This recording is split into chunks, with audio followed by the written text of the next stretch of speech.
Okay, so put one hand here, 2 fingers there. All right. Have a wee quick look inside the mouth. Nothing there. Look down for 10 seconds to see if the patient's breathing.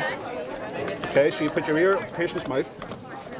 You look down the chest to see if the chest is rising and falling, and you're trying to feel from the patient breathing on your face as well. Okay. For 10 seconds, they're not breathing. We need to put our hand, one hand right in the centre of the chest, the other hand right on top. Bring your knees in. Keep your arms straight. Okay. And we want to press down on that person's chest. Really, yeah. Push it until you hear that click. You'll hear that click.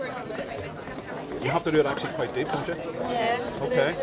Yeah, well, the ambulance service throughout the UK are leading this initiative.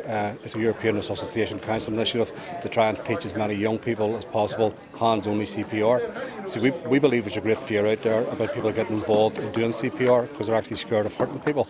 And we're trying to tell them, don't be frightened of doing that. You need to get down and you need to start doing these compressions, because if you don't, somebody's going to die. Today we're in St Louise's launching this, where there's going to be 1,400 of the young people in the school trained in hands-only CPR. We're in 6 other schools as the ambulance service in Derry, Ballymena, Craigavon, Enniskillen and Armagh. So we're keen to get out to as many schools as we possibly can, but we are supported by health and social care colleagues who are doing some sessions up in Mid-Ulster District Council. We have St John Ambulance, who are at 4 shopping centres throughout Northern Ireland, in Newry, Ballymena, the Abbey Centre and in Bangor.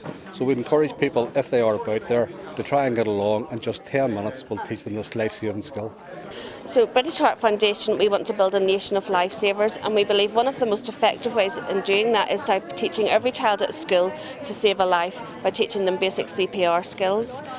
We have Nation of Lifesaver kits which we provide to schools free of charge, with mannequins in them, and the schools then can use those to teach all their pupils CPR. So in Northern Ireland we know that less than 1 in 10 people survive a cardiac arrest that they have outside of hospital. In some places like Norway and parts of America, where more people know how to perform CPR, that rate can be 50%. So half of people survive a cardiac arrest out of hospital. That's a huge difference in numbers and something that we urgently want to address. So we have called push rescue kits. Each of them contain 10 mannequins and a DVD with full instructions on what to do. They are free to schools and community groups, and businesses would pay £300 for them. And really it's a very cost-effective way to teach your staff or pupils how to save a life.